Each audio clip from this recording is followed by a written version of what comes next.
Welcome to the Indie Beacon Show, where readers can discover great new books by indie authors. Your host for today's show is B. Alan Bourgeois. We hope you do enjoy today's show. Hi, and welcome to another edition of the Indie Beacon Show. This is your host, B. Alan Bourgeois. Today I have with me Milli Mills. I'm sorry, let me try that one again. Yeah, Mills. Okay, Milli Mills. All right. I don't know why I was trying to add something in there. The joys of being able to edit. Yes.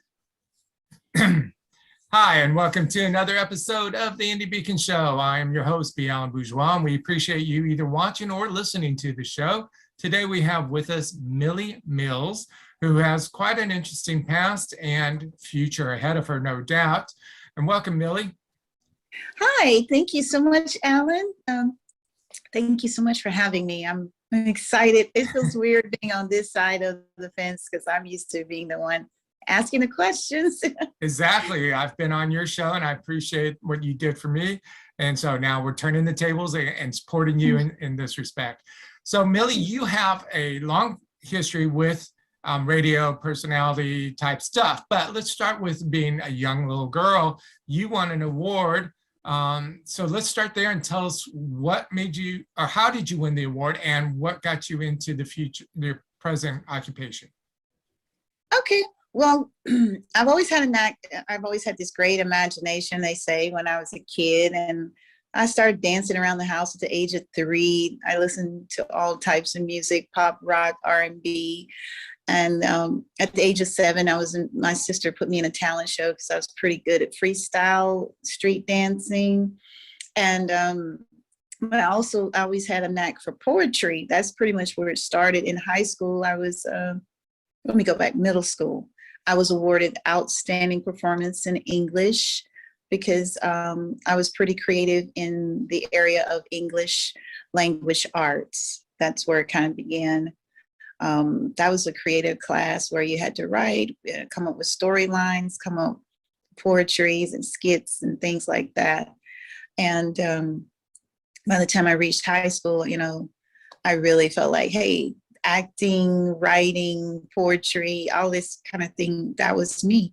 And I was, I think it was 11th grade, I joined a club called the Beta Club. It was an honorary club, and I ended up writing a poem. It was like a spiritual poem I wrote about God. The greatest person whom I love is God Almighty from above. And my English, she was our English teacher and our typing teacher, Miss Della Maiton.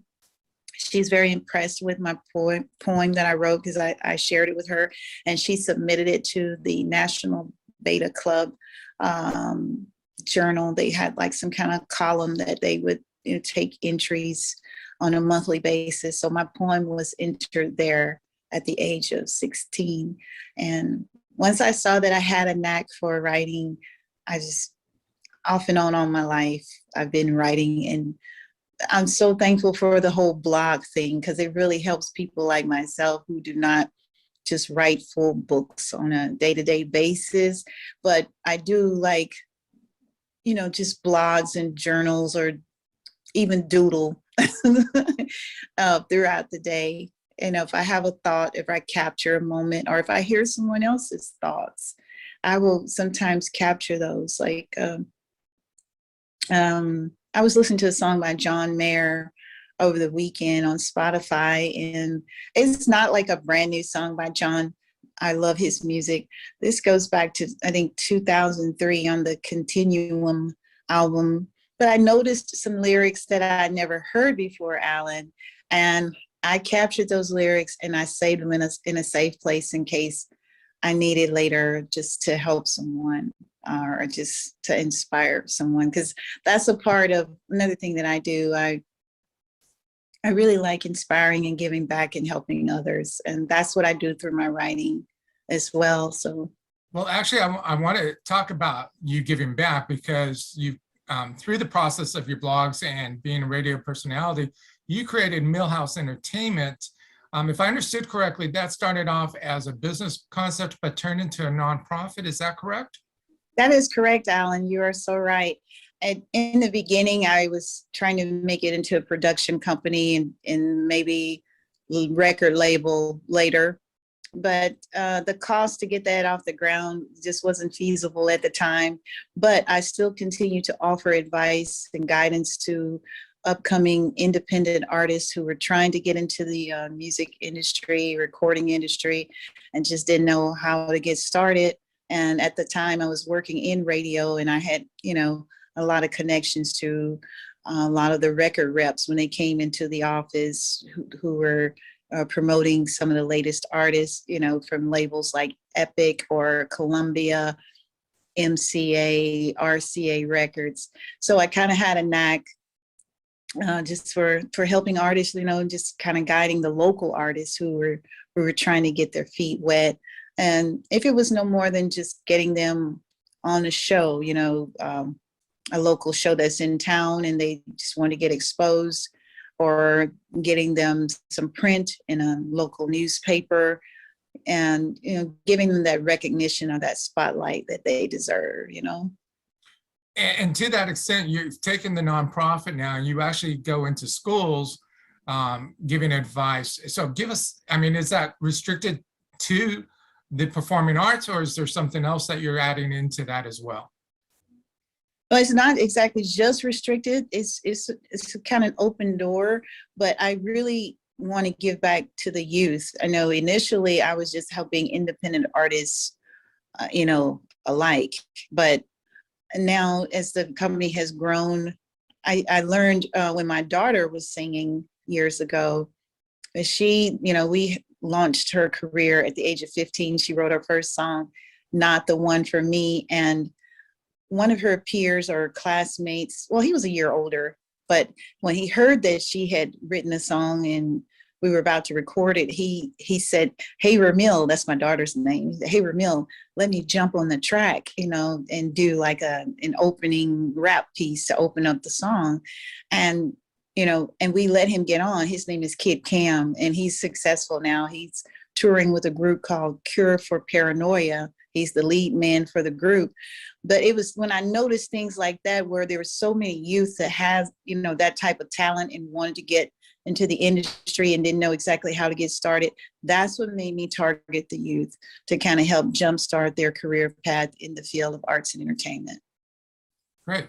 And through all of this, you ended up being a radio personality, which we'll get into more so in the next segment. But how did that, you've done so much. So how did the progress go to get you to become a radio personality? Well, the radio personality part came really early while I was in college. I had a college internship at a local nearby radio station that was near the campus at the University of Arkansas, Pine Bluff. KYDE was an AM station. Before landing the radio internship, I had a TV internship, which was in Little Rock, Arkansas, which is like maybe 30, 40 minutes away from Pine Bluff. But Little Rock is the capital of Arkansas, so it's a nice sized city.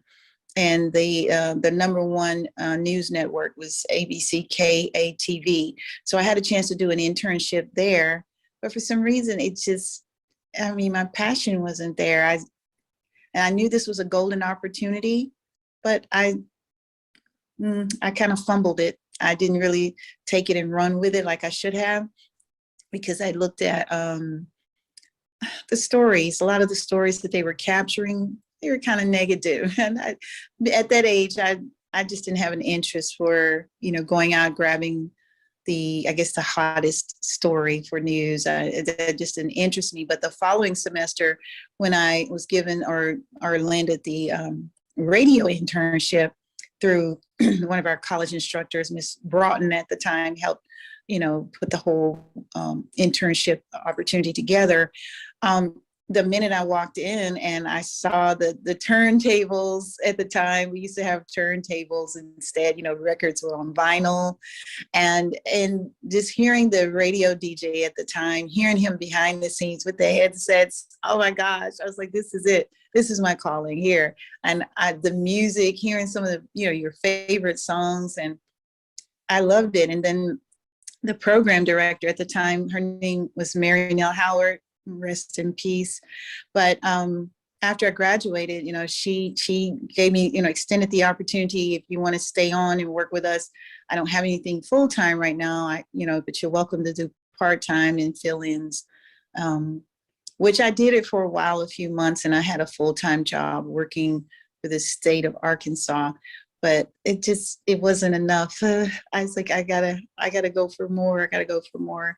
And eventually I ended up landing a position at a station in West Helena, Arkansas, which was much closer to home for me. And from there, my radio career really took off and landed, opportunities in Memphis, Tennessee at some of the larger markets, and, the K97 and what some of the other ones, FM 100, some of the big markets, 100,000 watt stations. And I think FM 100 is 300,000 watts. So that was like a dream come true to work at some of the larger markets. And then later on, I ended up going to ABC Radio Networks in 2002, which was owned by Disney at the time. And I had the opportunity to work weekends, syndicated. So, and well, I understand the feeling of messing things up in your TV aspect. When I was 17, I was on KTLA in Los Angeles as a teenage host for a talk show, and didn't know the ins and outs of what to do and stuff. So I'm glad you're there helping the younger generation now to be able to use that energy, to have a place to go, to learn how to use it and work with the system and stuff like that, so they can be more successful. So I appreciate that. We are at that point where we do need to take a break for our sponsors, but we'll be right back. Welcome to B4R.store, a bookstore for indie readers and indie authors, where indie authors can earn their fair share from the books you purchase. We have a wide variety of genres that you can select from. We also have ebooks and paperbacks. You can select authors by their first names, and we also have music. If you're interested in their city or country, we have that listed as well. If you are an author and would like to be on our bookstore, we have 3 options for you. There is a small minimal charge, or you can join our organization at authorsmarketing.org and learn how to better market and sell yourself. That is B4R.store, a bookstore for indie readers and indie authors.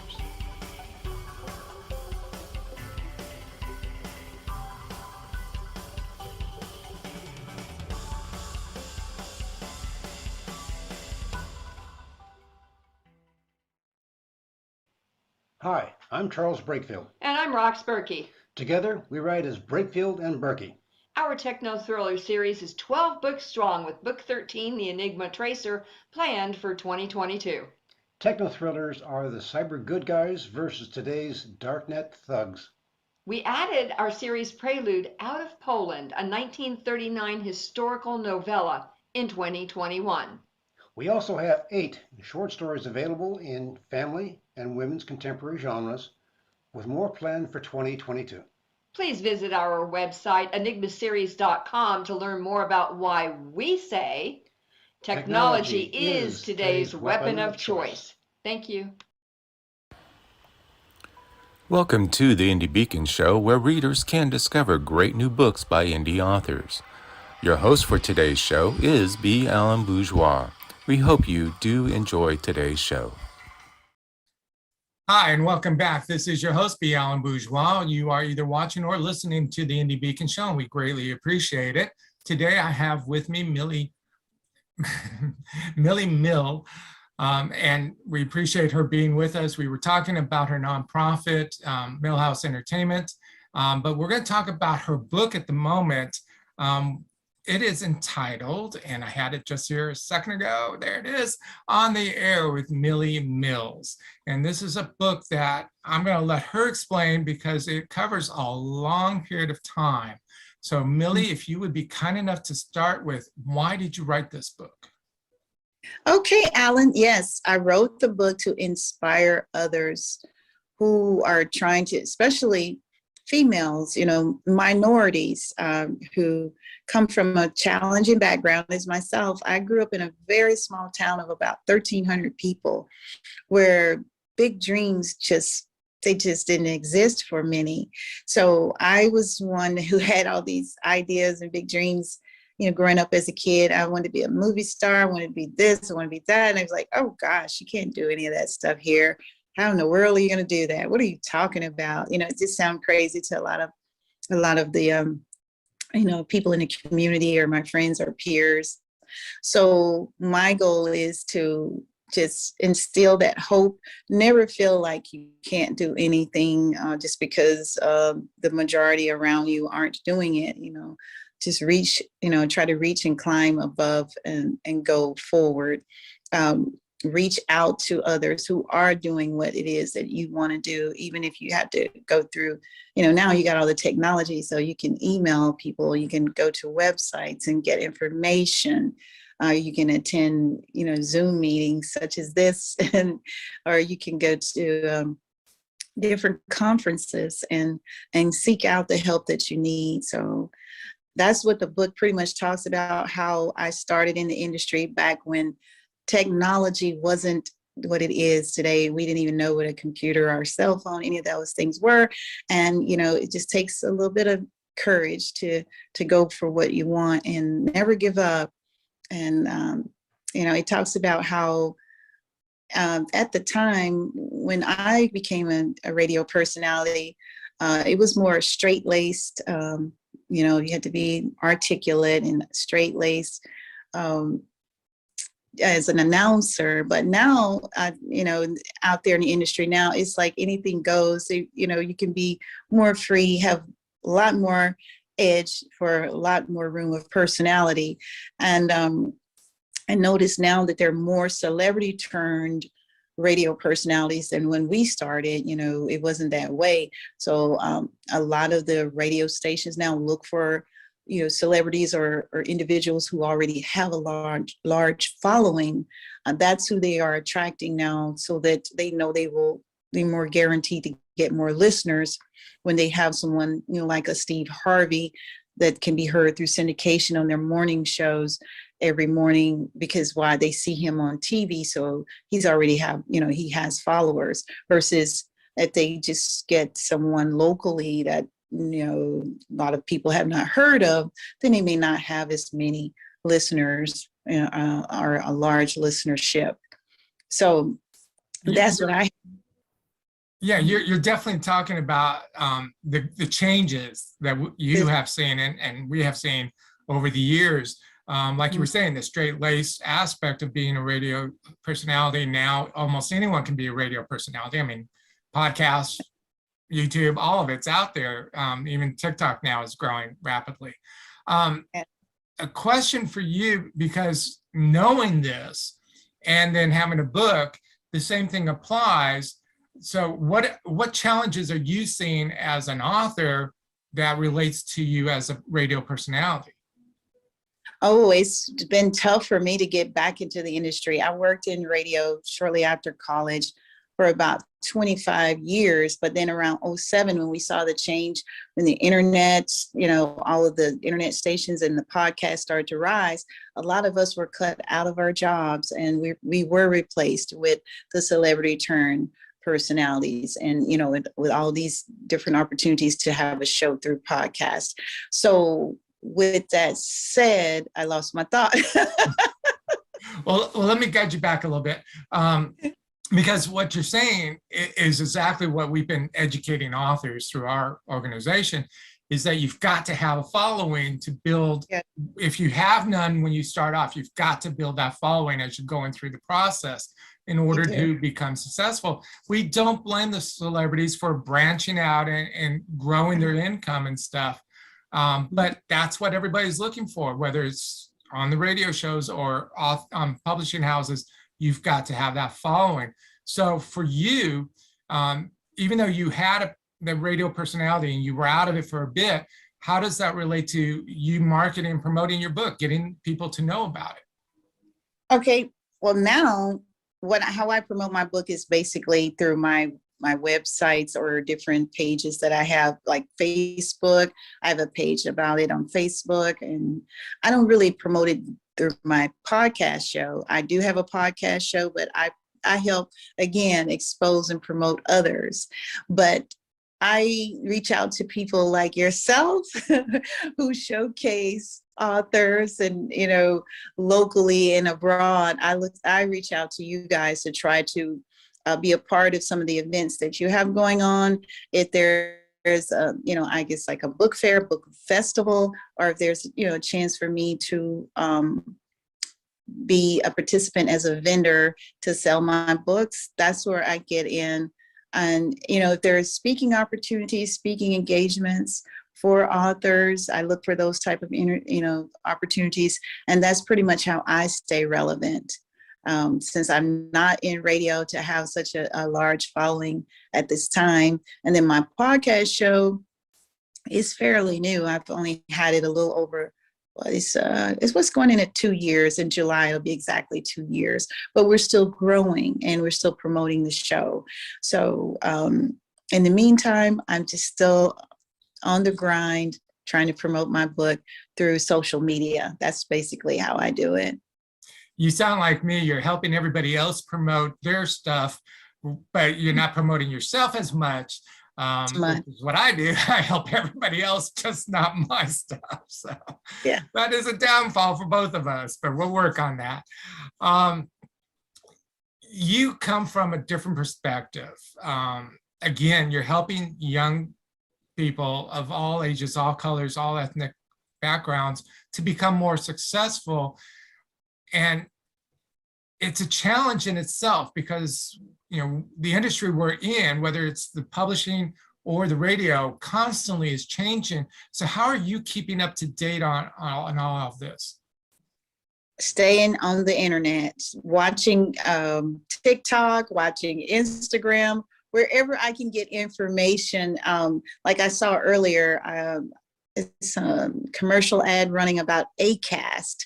Well, currently I'm using StreamYard for my podcast show, but I was like, hey, maybe I should try Acast, just not being afraid to try something different, looking, constantly looking for improvement, just trying to stay on that cutting edge so that you can remain competitive in this market.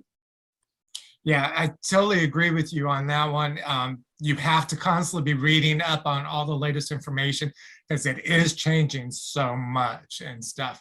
And real quickly, I want to make sure everybody heard what the name of the book is, and which is On the Air with Milli Mills. It is available on all platforms, but we'll talk about that and social media in just a moment. But we are at that point. We need to stop, let our sponsors do their thing. We'll be right back. Each and every one of us has a mission in life. Mine is to help people laugh through the good times and the bad. My name is Charlotte Canyon, and I am an author, a speaker, and a host on Indie Beacon Radio. If you need me to speak at an event or autograph my book, you can contact me at charlotte@charlottecanyon.com. Thank you, and have a blessed day.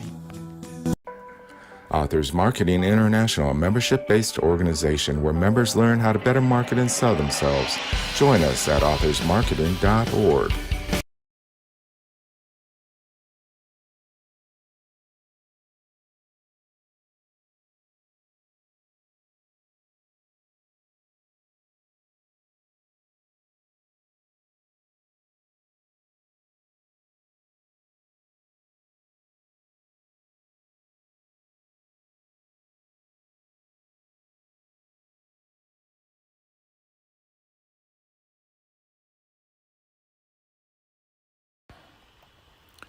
Welcome to the Indie Beacon Show, where readers can discover great new books by indie authors.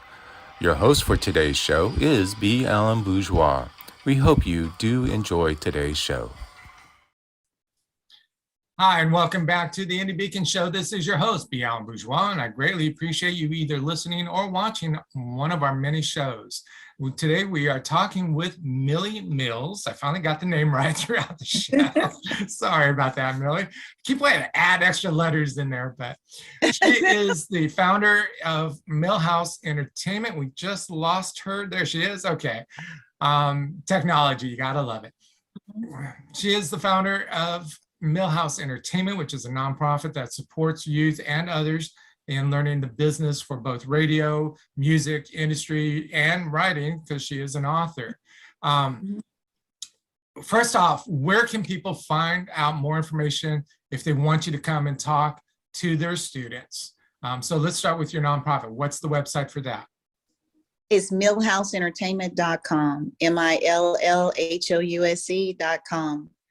And of course, yes, you can Millhouse Entertainment, millhousec.com. Or you can just call us on the office line at 469-284-9922. Right. And because of COVID, you weren't able to be into schools that much, but do you have any events getting scheduled for the rest of this year?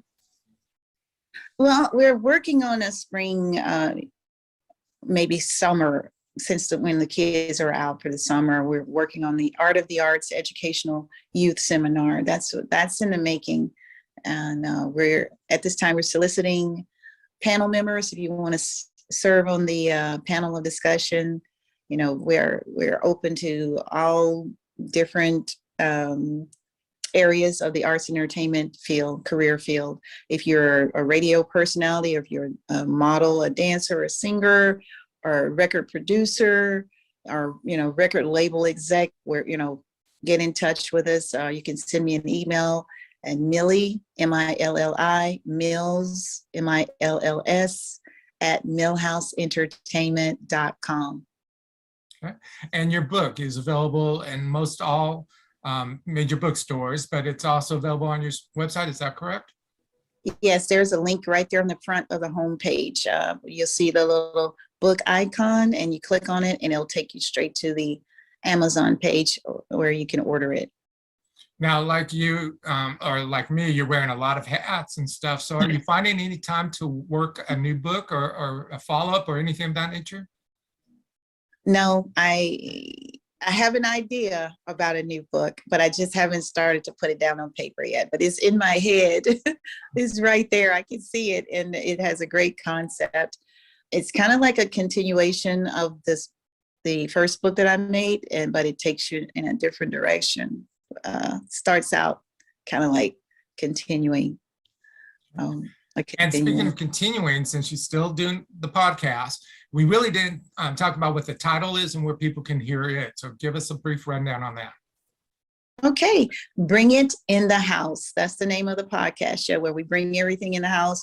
We're putting the spotlight on musicians, entertainers, artists, and leaders. And that little acronym is MEAL. Get your meal, MEAL.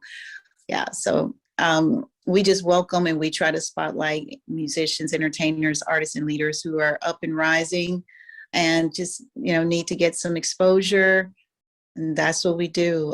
We give them 30 minutes that's their platform to talk about and answer questions, and just let us know what all they have going on.